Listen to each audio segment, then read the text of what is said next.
Hafidin muliakan Allah subhanahu wa ta'ala,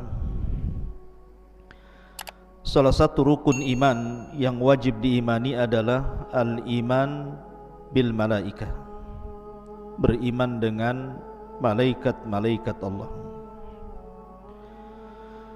Lah di antara malaikat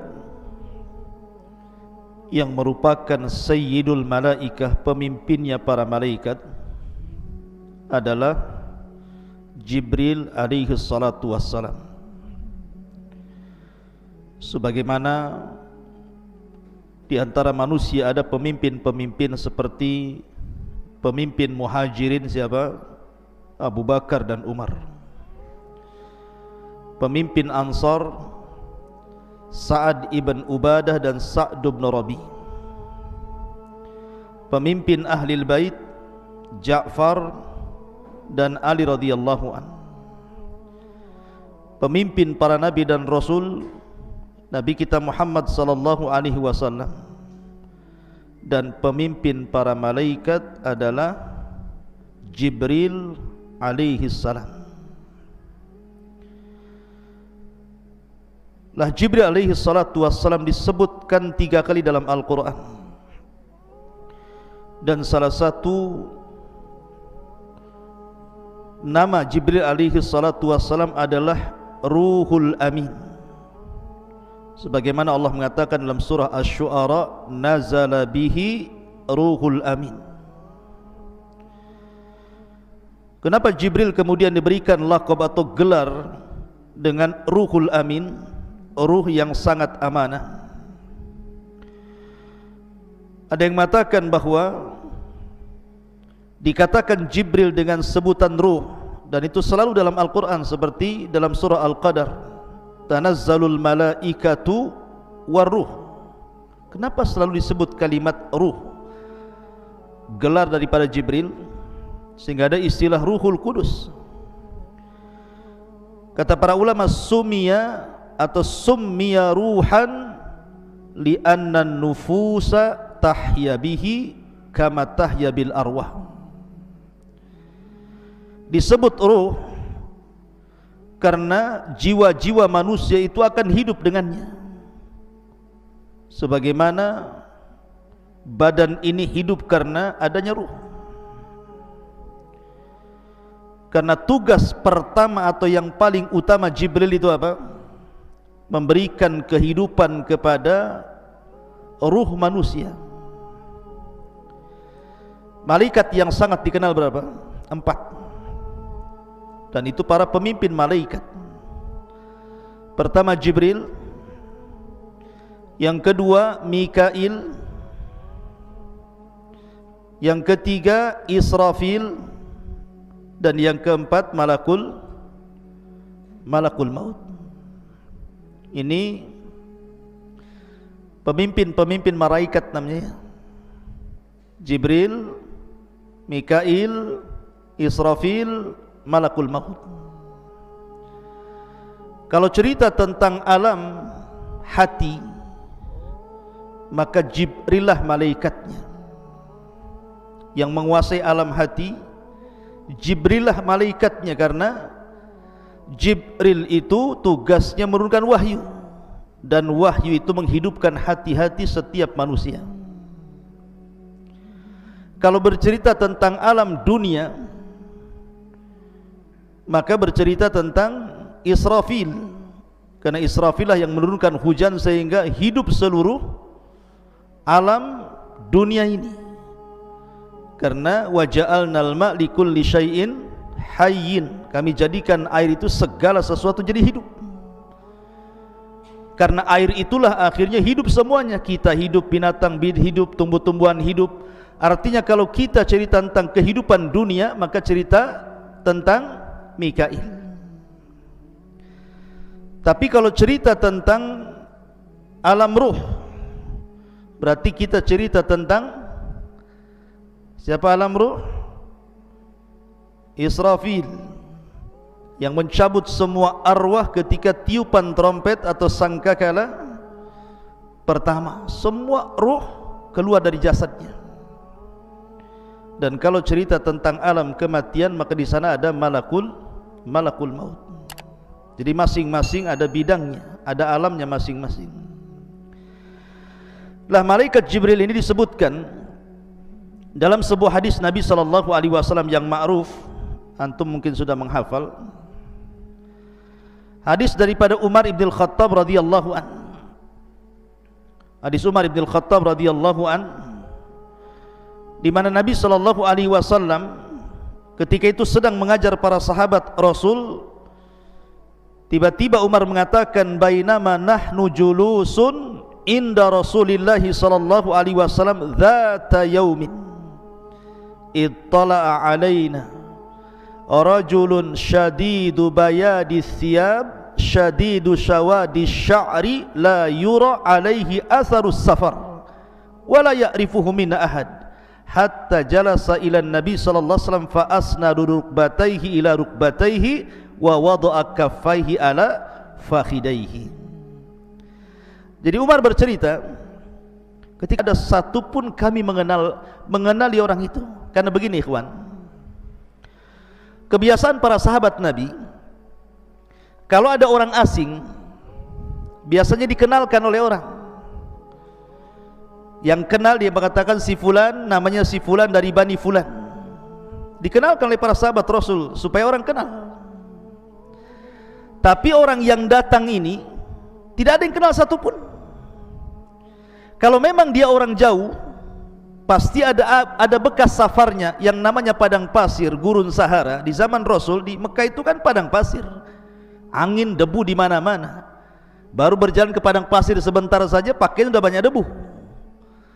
Tetapi orang ini kalau dikatakan orang jauh, kenapa tidak ada bekas safar, tidak ada debu sama sekali di pakaiannya? Kemudian rambutnya pun sangat rapi dan hitam, menunjukkan orang ini tidak pakai serban. Padahal sorban itu bagi orang Arab itu kayak sebuah kewajiban, karena bisa melindungi dari panas, bisa melindungi dari debu, bisa melindungi dari dingin, sorban itu. Dan itu tradisi Arab ya. Tradisi Arab itu pakai serban. Lah orang ini tidak pakai serban, sehingga bisa dikenali wajahnya, sangat tampan sekali. Dan ini juga dalil kalau seandainya orang ini pakai serban, tentu orang curiga nih, kenapa dia menutup kepala dan mukanya, jangan-jangan membuat jahat sama Nabi. Ketika dia tidak pakai serban, berarti orang menyangka dia orang baik-baik, karena sahabat bisa mensifati pakaiannya bersih, rambutnya hitam, menunjukkan tidak pakai tutup kepala. Tapi kalau memang dia orang dekat, kenapa nggak ada yang kenal? Kan aneh jadinya.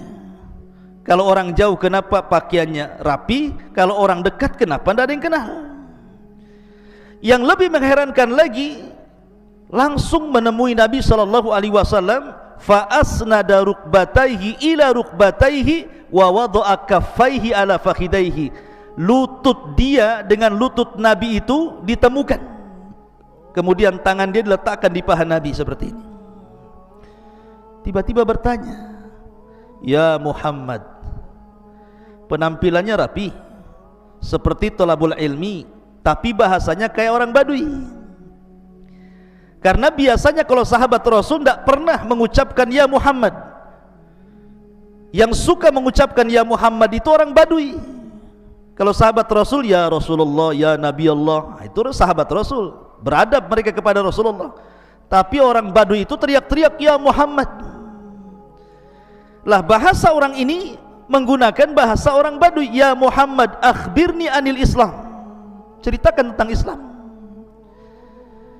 Kata para ulama, karena sahabat Nabi SAW itu paling suka kalau ada orang Badui menemui Rasul, pasti banyak tanya, dan pertanyaan memiliki kekuatan yang luar biasa. Lihat ketika Jibril menghancurkan negeri Sodom, dengan satu sayapnya saja ditancapkan ke negeri Sodom, diangkat itu negeri sampai ke langit, dihujani meteor, ditumpahkan lagi ke bumi. Saking kuatnya Jibril itu. Bahkan selalunya kalau Allah hendak mengadab sebuah kaum, pasti diutus Jibril. Lihat ketika kita bicara tentang kaum Tsamud, siapa yang diutus? Jibril. Fa akhadatku sayhatun fa asbahu fi darihim jathimin. Maka Jibril kemudian berteriak satu kali teriakan, tiba-tiba seluruh manusia di rumah-rumah mereka tinggal jasad tanpa ruh, jadi bangkai. Satu tiupan semua orang mati. Jadi Jibril itu punya kekuatan luar biasa ya kawan. Ma'asyiral muslimin. Kemudian yang kedua at-tamkin, di mana Jibril itu punya kedudukan yang sangat mulia di langit sana di antara para malaikat. Karena seluruh para malaikat itu taat kepada Jibril, tentu karena perintah Allah Subhanahu wa taala. Maka disebut at-tamkin. Jibril itu punya kedudukan tersendiri di langit karena ditaati semua para malaikat atas kehendak Allah Subhanahu wa taala. Kemudian yang terakhir al-amanah. Jibril itu amanah ketika menyampaikan wahyu. Makanya Allah mengatakan nazala bihi ruhul amin. Kalimat amin itu amanah.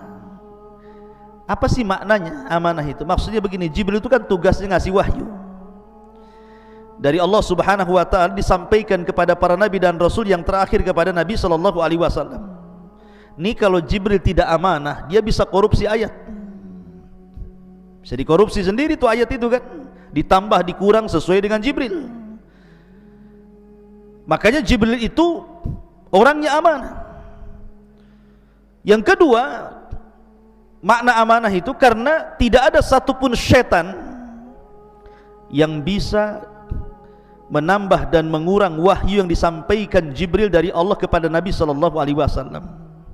Kan dahulu di zaman jahiliyah, jin itu naik ke langit. Di langit pertama itu jin punya pos-pos. Pos itu digunakan untuk mencuri dengar wahyu yang diturunkan Allah kepada para malaikat. Tetapi setelah diutusnya Nabi sallallahu alaihi wasallam dan Jibril turun menyampaikan wahyu, tidak ada satupun syaitan yang mampu naik ke langit. Kenapa? Mereka tidak berani dengan Jibril. Selain amanah, dia punya kekuatan masalahnya. Sehingga kemudian iblis merasa heran, kenapa anak buahnya tidak bisa naik ke langit? Maka diutuslah pasukan-pasukan untuk mencari kabar, ada apa. Rupanya satu gerombolan utusan iblis itu, yang 7 jin itu, nyasar pula ke kebun kurma antara Mekah dan Taif. Disitulah berjumpa dengan Nabi yang sedang salat membacakan ayat Al-Quran. Tiba-tiba jin-jin ini beriman kepada Al-Quran, sehingga Allah mengatakan, Qul uhiya ilayya annahu istama'a nafarun minal jinni faqalu inna sami'na qur'anan ajaba. Ya. Ma'asyiral muslimin yang dimuliakan Allah, ini diantara sifat-sifat Jibril. Taib, kita akan bercerita Jibril ini memiliki kaitan dengan kita. Nabi sallallahu alaihi wasallam bersabda dalam hadis Abu Hurairah radhiyallahu an, bahwa innallaha idza ahabba 'abdan da'a Jibril. Jadi kalau Allah mencintai hambanya, pasti yang pertama dipanggil itu malaikat Jibril. Maka Allah berfirman kepada Jibril, ya Jibril, inni uhibbu fulanan fa'ahibbah. Hei Jibril, aku suka dengan orang ini, maka kau harus mencintai dia. Maka yang pertama kali mencintai orang yang dicintai Allah adalah Jibril. Dan umat Nabi sallallahu alaihi wasallam adalah umat yang sangat dicintai Allah, karena Allah berfirman, kuntum khaira ummatin ukhrijat linnasi. Kalian itu sebaik-baik manusia yang dikeluarkan Allah kepada manusia. Artinya Allah suka dengan umat Rasul. Ketika Allah suka dengan seorang hamba, maka yang pertama kali suka setelah Allah adalah Jibril. Makanya Allah mengatakan di sini, inni uhibbu fulanan fa'ahibbahu. Aku mencintai fulan, wahai Jibril, cintai dia. Maka Jibril pun kemudian mencintai orang yang dicintai Allah Subhanahu wa taala. Dari sini memiliki faedah bahwa Jibril itu ada alaqah, ada hubung kait dengan umat Nabi sallallahu alaihi wasallam. Ini yang kita akan sedikit bahas. Pertama, kita akan membahas alaqah Jibril dengan para nabi. Kemudian yang kedua kita akan bahas alaqah Jibril dengan Nabi SAW secara khusus. Kemudian yang ketiga alaqah Jibril, hubung kait Jibril bersama para sahabat Nabi SAW. Dan yang terakhir hubung kait Jibril dengan umat Nabi SAW. 3 pembahasan atau 4 pembahasan yang kita akan bahas. Mohon sabar. Pertama, hubung kait Jibril dengan para nabi dan umat-umat terdahulu. Kita tahu bahwa setiap para nabi dan rasul ketika mendapatkan wahyu itu turun melalui Jibril. Dan itu disyaratkan dalam sebuah hadis Nabi SAW ketika Rasul pertama mendapatkan wahyu, kemudian Nabi ketakutan sehingga mengatakan kepada Khadijah, zammiluni zammiluni dathiruni selimuti aku Khadijah, selimuti aku Khadijah. Maka Khadijah pun kemudian menyelimuti Rasul sampai Rasul tenang, dihibur Khadijah. Setelah itu Khadijah membawa Rasul kepada siapa? Kepada Waraqah ibn Naufal, orang yang paham dengan ajaran Yahudi. Maka Waraqah ibn Naufal ketika mendengar cerita bahwa Rasul menjumpai makhluk yang memiliki 600 sayap, yang satu sayap terbentang antara ufuk, artinya sayapnya itu menjangkau barat, timur, selatan dan barat. Karena sadal ufuk itu artinya panjangnya mulai terbenam matahari sampai tenggelamnya, itu disebut sadal ufuk namanya. Jadi kalau melihat ke depan sayap, ke belakang sayap, samping sayap, semua sayap gitu ya, menutupi langit itu. Kata Waraqah, namus itu makhluk yang bersayap yang menemui wahai Muhammad adalah namus yang pernah menemui Musa dan para nabi sebelumnya. Menunjukkan ada hubung kait siapa? Jibril dengan para nabi. Kemudian ketika Allah Subhanahu wa taala hendak memberikan kabar gembira kepada Ibrahim alaihi salatu wasallam akan kelahiran Ishak, disebutkan dalam surah Hud, walaqad ja'at rusuluna Ibrahim bil busyra, sungguh telah datang utusan-utusan kami kepada Ibrahim membawa kabar berita yang baik. Ahli tafsir mengatakan yang dimaksud adalah Jibril, Mikail dan Malakul Maut. 3 malaikat ini datang menemui Ibrahim dalam bentuk manusia, datang kepada Ibrahim memberikan kabar gembira. Qalu, mereka mengatakan salaman. Qala salamun, mereka mengatakan keselamatan, mengucapkan salam, maka dibalas Ibrahim juga keselamatan. Fama labitha an jaa bi'ijlin hanid, karena Ibrahim itu adalah orang yang pertama kali menjamu tamu. Ibrahim itu punya peternakan unta khusus untuk tamu. Saking karamnya, kaya Ibrahim itu, dan dia karam, dermawan. Dia punya peternakan unta bukan untuk dijual. Jadi unta itu diternak hanya untuk menghormati tamu. Kalau ada tamu satu, disembelih satu unta. Nanti lagi ada tamu, sembelih lagi satu unta. Kan enak antum kalau bertamu kayak orang kayak begini. Bertamu yuk ke Abu Merah, dia banyak tuh kambingnya. Jadi enak. Ibrahim itu mengajarkan apa? Ikram dhaif. Makanya Nabi SAW kemudian mengatakan, man kana yu'minu billahi wal yaumil akhir falyukrim dhaifahu. Siapa yang beriman kepada Allah dan hari akhir, hormati tamunya.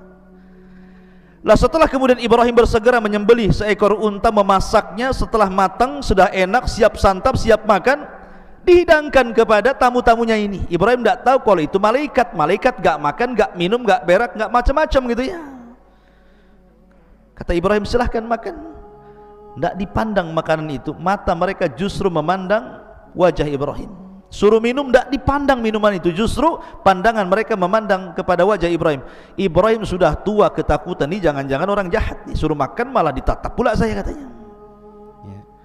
Jadi Allah Subhanahu wa ta'ala mengatakan, falamma ra'a aydiyahum la tasilu ilaihim nakirahum wa aujasa minhun khifah. Ketika tangan-tangan orang-orang itu tidak mau menyentuh makanan sama sekali, mulai Ibrahim ketakutan nih, ini jangan-jangan orang jahat nih ya.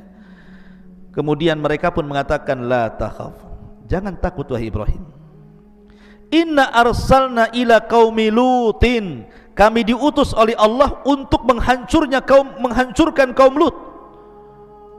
Kemudian wa mra'atuhu qa'imatan fadhahikat fabasyarnaha bi Ishaq wa min wara'i Ishaq Yaqub. Dan juga menghabar gembirakan kepada Ibrahim akan kelahiran Ishak dan juga anak Ishak Yaqub.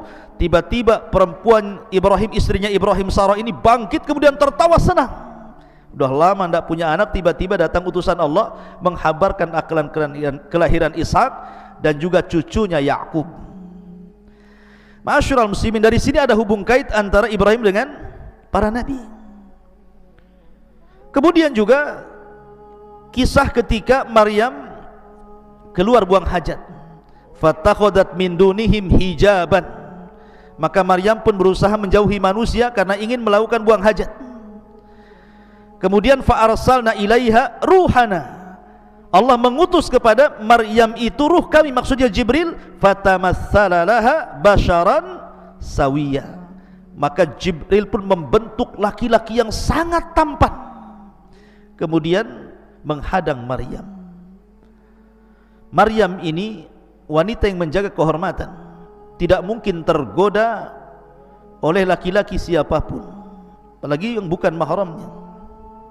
Lain dengan wanita hari ini, baru kenal di Facebook saja sudah janjian gitu ya. Hei sayang gitu, baru gitu saja sudah kelepek-kelepek ya. Kenapa? Karena wanita-wanita sekarang ini pemain sinetron semuanya. Wanita-wanita jalanan, wanita-wanita enggak jelas, makanya digoda sedikit saja mudah ditipu gitu. Maryam ini wanita afifah, menjaga kehormatannya, sehingga dia mengatakan qalat inni a'udzu birrahman in kunta taqiyya. Aku berlindung kepada Ar-Rahman, Allah Azza wa Jalla, darimu jika engkau orang bertakwa. Menunjukkan bahwa Jibril yang datang kepada Maryam dalam bentuk yang sangat baik dan tampan, tidak kelihatan orang jahat. Sebab kalau Jibril itu datang kepada Maryam dalam bentuk orang jelek, orang jahat, pasti Maryam tidak akan mengatakan in kunta taqiyya. Pasti Maryam mengatakan a'udzubillahirrahman minka in kunta syaitan, kan itu. Pasti dibilang setan kan itu. Ketika taqiyya itu menunjukkan bahwa malaikat Jibril dalam bentuk yang sangat tampan, indah dan sopan. Maka barulah kemudian orang tampan jelmaan Jibril baru ngaku dan mengatakan qala innama ana rasulu rabbik li ahabalaki ghulaman zakiya. Jangan takut wahai Maryam, aku Jibril diutus oleh Allah untuk menghabarkan bahwa engkau akan mendapatkan anak yang sangat suci, Isa bin Maryam. Di sini juga ada hubung kait Jibril dengan Maryam, Jibril dengan Ibrahim, Jibril dengan Lut tadi ya, dan begitu seterusnya. Ini yang pertama, bahwa Jibril ada hubung kait dengan para nabi dan juga orang-orang saleh di zaman sebelum Nabi sallallahu alaihi wasallam. Kemudian yang kedua, hubung kait Jibril dengan Nabi sallallahu alaihi wasallam. Ma'asyiral muslimin yang dimuliakan Allah Azza wa Jalla, Jibril itu senantiasa membimbing Rasul. Terkadang Nabi sallallahu alaihi wasallam ditanya tentang sesuatu tidak bisa jawab, maka dia menanti-nanti Jibril tentang jawabannya. Seperti umpamanya orang-orang musyrik datang ke Madinah menemui ahli kitab, kemudian mengatakan di Mekah itu ada orang aku nabi loh, bagaimana cara menghadapinya?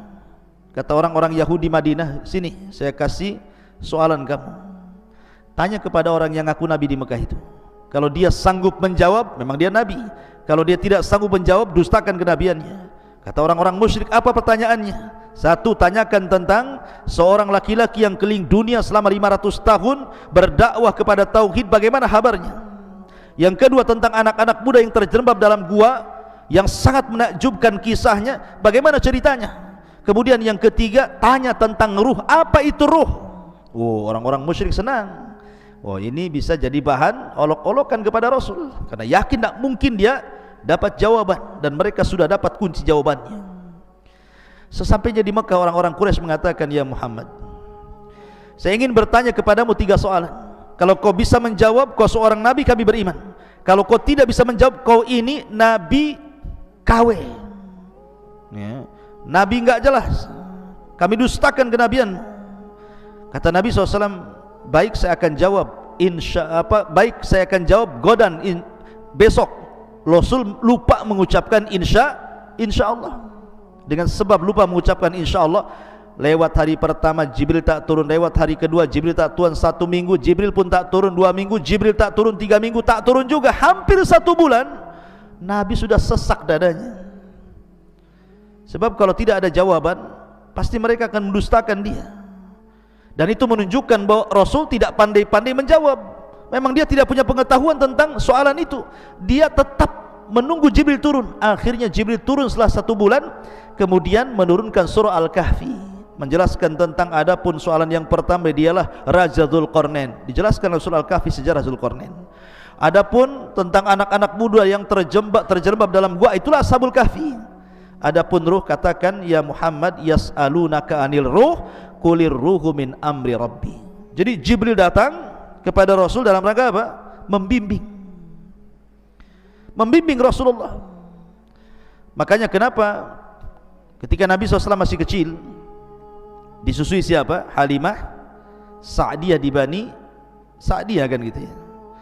Lah Nabi ini masih kecil, tiba-tiba Jibril datang dengan 2 malaikat. Ditangkapnya Rasul kecil ini, tiba-tiba dibelah dadanya, kemudian diambil jantungnya, kemudian dicuci dari air zam-zam di bejana emas, kemudian dimasukkan lagi, kemudian dijahit lagi, ada bekas jahitannya. Dan itu operasi pertama dalam sepanjang sejarah manusia. Maka anaknya Halimah Sa'diyah ketakutan, lari dia melaporkan kepada ibunya. Maka ibunya langsung mencari Nabi SAW. Ketika dia dapati masih hidup dan masih ada bekas jahitannya, maka karena ketakutan itulah akhirnya Rasul kecil dikembalikan oleh Halimah Sa'diyah kepada ibundanya Aminah. Lihat, sejak kecil saja Jibril sudah membuang kotoran-kotoran hati dari dada Nabi SAW. Dan pembelahan dada itu 2 kali, ketika di Halimah Sa'diyah dan ketika peristiwa Isra dan Mi'raj, dibelah lagi oleh malaikat. Ma'asyiral muslimin yang dimuliakan Allah Azza wa Jalla. Lah Nabi SAW ini biasa kalau berjumpa dengan Jibril itu, Jibril pasti akan membentuk dirinya dengan bentuk yang sangat tampan.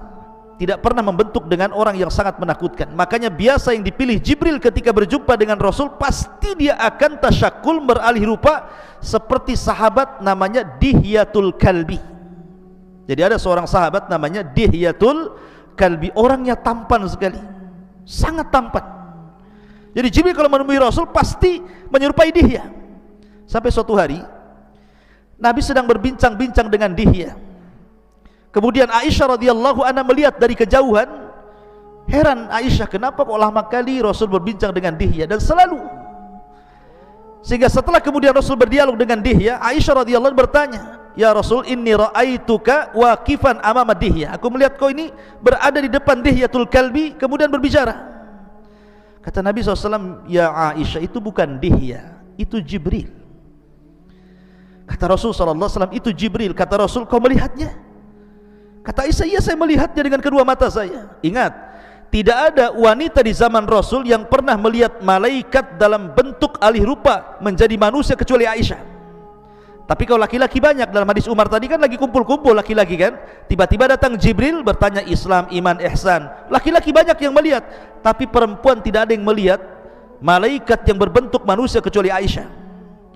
Makanya Nabi SAW mengatakan, karena engkau telah melihat Jibril wahai Aisyah, engkau akan mengalami kebutaan di akhir hayatmu. Maka setelah Aisyah kemudian tua, meninggal Nabi SAW, betul Aisyah menjadi buta. Sebelum wafatnya Aisyah buta. Dengan butanya Aisyah mencari-cari barang di rumah. Ini ada barang nih. Maka dia panggil pembantunya, tolong sedekahkan barang ini ke Bani Fulan. Dicari-cari lagi, dapat lagi barang, tolong yang barang ini sedekahkan ke Bani Fulan. Setiap hari sampai akhirnya ludes, tidak ada barang di rumahnya karena disedekahkan. Ketika Aisyah sudah tidak bisa lagi menemukan barangnya karena buta dia bertanya kepada khadimnya, "Masih ada lagi barangku untuk saya sedekahkan?" Kata pembantunya, "Ya Aisyah, ya Ummul Mukminin, kenapa kau habiskan hartamu untuk bersedekah?" Maka Aisyah radhiyallahu anha mengatakan kepada pembantunya, "Ingat, wal akhiratu khairun wa abqa." Akhirat itu jauh lebih baik dan lebih kekal. Akhirnya Aisyah meninggal dalam posisi rajin bersedekah. Dan itulah keinginan orang yang masuk dalam kuburan, pasti mengatakan laula akhartani ila ajalin qarib fa asaddaqa wa akum minas salihin. Pasti ingin sedekah kalau orang ingin dihidupkan kembali di kuburan. Jadi Rasul itu kalau berjumpa dengan Jibril selalu dalam bentuk dihyatul kalbi, dan selalunya di kamar Aisyah radhiyallahu anha. Dan itu pula yang menjadikan Aisyah dilebihkan dari istri-istri yang lainnya, karena Jibril tidak pernah turun di rumah istri manapun dari istri Rasul kecuali di rumah Aisyah radhiyallahu anha. Ma'asyiral muslimin yang dimuliakan Allah azza wa jalla. Lah Nabi SAW pun ketika peristiwa Isra Mi'raj, siapa yang membawa Rasul ke langit? Siapa yang membawa Rasul dari Masjidil Haram ke Aqsa, dari Aqsa ke Sidratul Muntaha? Jibril. Jibril yang menemani Rasul sampai diangkat ke Sidratul Muntaha lagi oleh Allah azza wa jalla. Dan Jibril tidak bisa sampai ke Sidratul Muntaha, hanya sampai Baitul Ma'mur. Tapi lihat peristiwa besar Isra Mi'raj itu, Rasul sama siapa? Sama Jibril ya. Artinya bahwa Jibril itu sangat memuliakan Nabi SAW, diantarnya sampai ke langit. Kemudian juga dalam peristiwa dakwah di Taif, Rasul kan ketika tidak bisa dakwah di Mekah, dia dakwah ke Taif. Orang Taif kurang ajarnya kurang lebih dengan orang-orang Quraisy Mekah gitu ya. Dilempari Rasul sampai Rasul lari 1 mil meninggalkan daerah Taif sampai masuk ke kebunnya di antara perbatasan Mekah dan Taif. Disitulah Jibril datang dengan 2 malaikat penjaga bukit Taif. Kata Jibril, ya Muhammad, perintahkan 2 malaikat ini. Dia penjaga bukit Taif. Kalau kau perintahkan bukit Taif dilempar kepada penduduk Taif, dia siap melaksanakannya. Kalau antum di posisi Nabi SAW, pasti antum mengatakan lempar saja, kurang ajar orang itu ya kan? Tetapi Nabi SAW itu penyabar, ulul azmi. Makanya Rasul mengatakan Allahumma hdi biqaumin fa innahum la ya'lamun. Tidak ya Rabb, tidak ya Jibril, jangan kau lempar bukit-bukit itu kepada mereka. Mereka melakukan sesuatu kepadaku karena mereka tidak tahu aku ini seorang nabi. Lihat, Jibril alaihissalam membawa 2 malaikat loh ya, penjaga bukit, siap untuk ditimpakan kepada penduduk Taif. Bahkan ketika Nabi SAW disihir oleh Labid bin Asam selama 6 bulan, bayangkan pengaruh sihir itu sampai 6 bulan. Akhirnya Jibril turun dengan 2 malaikat, kemudian meruqyah Nabi SAW. Dari sinilah turun surat Qul a'udzu birabbil falaq dan Qul a'udzu birabbin nas. Jibril yang meruqyah Rasul ya. Artinya bahwa Nabi SAW diobati oleh Jibril, saking sayangnya Jibril kepada Nabi SAW.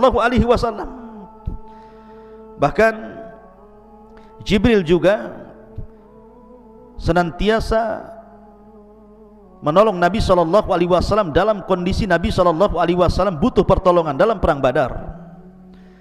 Rasul dan pasukannya tidak pernah perang, tidak punya pengalaman perang, bahkan tidak pernah berperang.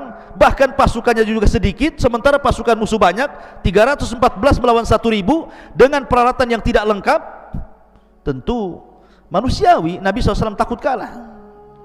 Tapi malam itu Nabi beristighatsah kepada Allah. Akhirnya kemudian Allah kabulkan istighatsahnya Rasul. Dikirimnya pertama kali oleh Allah 1000 malaikat dipimpin Jibril, sampai Rasul mengatakan absyir ya Abu Bakrin, absyir ya Abu Bakar, berbahagialah wahai Abu Bakar, kita akan menang katanya. Keesokan harinya terjadi perang Badar. Bukan 1000 lagi yang turun, khamsati alafin minal malaikati munzilin, 5000 malaikat turun dipimpin Jibril. Dan Jibril menunggang kuda namanya Haizum. Kudanya Jibril itu namanya Haizum. Makanya Jibril mengatakan kaidum Haizum sambil menunggang kuda itu. Jadi kalau antum ditanya siapa nama kudanya Jibril, Haizum namanya. Makanya para sahabat mendengar Jibril mengucapkan kaidum Haizum, ayo lari wahai Haizum, serang mereka. Subhanallah, sebagian orang-orang musyrik melihat tentara yang banyak berkuda putih, menggunakan pakaian putih, di tangannya terhunus pedang-pedang yang mengkilat-kilat. Bagaimana enggak takut tuh? Sahabat belum mencabut pedangnya, kepala mereka sudah melayang. Takut. Akhirnya perang Badar dimenangkan Rasul, berhasil orang-orang musyrik 70 mati konyol dan 70-nya tertawan. Bahkan Abu Sufyan yang ketika itu berhasil lari dari pertempuran, langsung dia ke Mekah berjumpa dengan Abu Lahab. Karena Abu Lahab ini kan pengecut, tidak mau perang, dia bayar preman supaya preman itu yang berangkat perang. Abu Sufyan bercerita kepada Abu Lahab, ya Abu Lahab, dalam perang itu aku melihat orang yang berpakaian putih menggunakan kuda putih, di tangannya pedang, kami pun korat-karit gak jelas katanya. Di samping Abu Lahab ada budak yang beriman tetapi menyembunyikan keimanannya. Budaknya Fadl ibn Abbas, budaknya Fadl ibn Abbas. Tiba-tiba dia latah mengatakan, itulah malaikat yang menolong Nabi dan sahabatnya. Geram Abu Lahab, ditamparnya budak itu. Karena budak itu merasa disakiti Abu Lahab, melapor majikannya. Maka Ummu Fadl datang mencari Abu Lahab, diambilnya kayu, dipentungnya kepala Abu Lahab. Kenapa kau menampar budak saya, katanya. Tapi di sini Abu Sufyan bercerita bahwa dia melihat malaikat dalam perang Badar. Artinya bahwa Jibril memimpin para malaikat untuk menolong Rasul dalam kondisi terjepit. Saking ketakutannya Rasul, berdoanya juga beda dengan doa-doa yang lainnya, sampai dia mengatakan, Allahumma in tahlik hadhil isabah falan tu'bad abada. Ya Rabb, kalau kau hancurkan kelompok yang sedikit ini, enggak akan ada yang lebih yang menyembah kamu ya Rabb. Ya, sampai khawatirnya Rasul. Makanya Allah turunkan Jibril. Ma'asyiral muslimin yang dimuliakan Allah Azza wa Jalla, ini diantara alaqah, hubung kait Jibril dengan Nabi SAW, dan banyak lagi hubung kait Nabi SAW dengan malaikat Jibril alaihi salatu wassalam. Kemudian yang ketiga, hubung kait Jibril dengan para sahabat. Ketika Nabi SAW berhadapan dengan orang-orang Quraisy, orang-orang Quraisy ini jago syair. Dan orang dulu syair itu, para pujangga-pujangga itu, mereka akan debat dengan syair. Mungkin kalau orang Melayu ini berbalas pantun seperti itu ya. Jadi, dan syair itu merupakan media di zaman itu, sama dengan YouTube, televisi, itu disebut syair di zaman itu. Dan hebat luar biasa syair-syairnya orang-orang Arab kafir itu. Maka Nabi SAW punya tukang syair namanya Hassan ibn Thabit. Itulah tukang syairnya Rasul, Hassan ibn Thabit. Apa kata Rasul? Ya Hassan, uhzum fa inna ma'aka Jibril. Ya Hassan, uhzum fa in la takhaf fa inna ma'aka Jibril. Serang dengan syairmu wahai Hassan, maka Jibril akan membantumu untuk mengalahkan syair mereka, katanya. Akhirnya Hassan tiba-tiba lancar syairnya karena ada Jibril di situ. Itu ada alaqah antara Jibril dengan para sahabat Nabi SAW. Termasuk juga ada alaqah, ada hubung kait antara Jibril dengan umat Nabi SAW sampai hari ini, bahkan sampai kiamat dibangkitkan. Walaupun Jibril bertugas menurunkan wahyu, bukan berarti dengan wafatnya Rasul Jibril tidak pernah turun ke bumi, tidak. Bahkan setiap tahun Jibril turun ke bumi. Kapan? Inna anzalnahu fi lailatul qad wa ma adraka ma lailatul qad, lailatul qadri khairu min alfi syahrin tanazzalul malaikatu waruh. Lihat, malaikat-malaikat dan ruh Jibril turun setiap Lailatul Qadar. Untuk siapa itu? Untuk kita. Malaikat-malaikat sampai jumlah yang turun ke bumi itu lebih banyak dibandingkan jumlah kerikil yang ada di permukaan bumi. Aktsar min adadil hasa. Yang memimpin siapa? Jibril. Menebarkan ketenangan, rahmat di mana-mana. Makanya malam itu malam terbaik. Ya kan? Jadi ada hubung kait Jibril dengan umat Islam, dengan kita-kita ini. Kita tidak pernah ditinggalkan Jibril, karena setiap tahun turun di malam Lailatul Qadar. Dan Nabi SAW pernah berjumpa dengan Jibril itu 2 kali dalam bentuk aslinya. Pertama di Gua Hira. Makanya kemudian Nabi SAW ketakutan gitu kan, melihat Jibril. Gak pernah sebelumnya melihat ada makhluk bersayap 600, besarnya itu sadal ufuk gitu kan. Oh, menggigil, kayak antum masuk ke hutan Jabal Uhud ketemu dinosaurus, apa gak menggigil antum pulang tuh gitu ya. Kenapa antum? Gak tahu kan gitu. Ketemu genderuwo katanya lah. Jadi Nabi gak pernah ketemu makhluk sebesar itu. Tiba-tiba ketemu Jibril, ada 600 sayap, satu sayap terbentang gitu kan, bercahaya. Rasul ketakutan lah kan begitu. Makanya dia demam sampai lari ke rumah Khadijah. Sesampainya di rumah Khadijah dia mengatakan, dathiruni ya Khadijah, selimuti aku demam.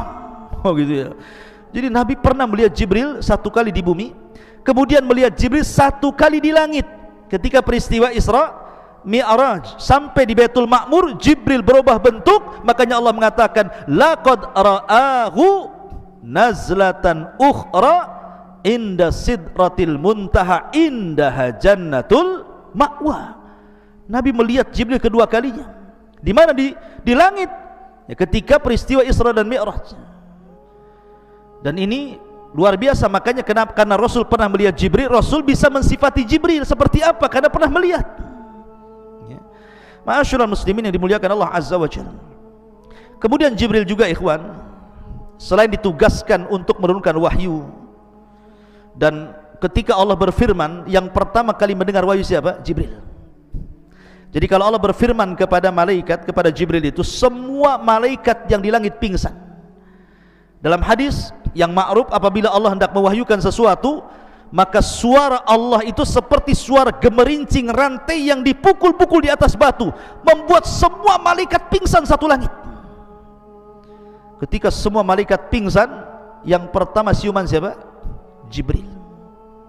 Jibril yang pertama siuman, kemudian dipanggil oleh Allah Azza wa Jalla. Kemudian Allah memberikan tugas-tugas kepada para malaikat lewat Jibril. Maka setelah Allah berfirman kepada Jibril, tiba-tiba semua malaikat bangun dari pingsannya. Maka setiap Jibril lewat di langit pertama, mereka mengatakan, "Madza qala rabbuka ya Jibril?"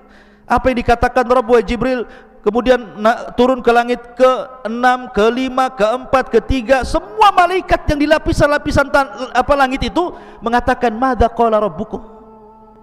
Madza qala rabbukum? Apa yang difirmankan Allah? Tugas apa yang harus kami laksanakan? Tugas apa yang harus kami lakukan?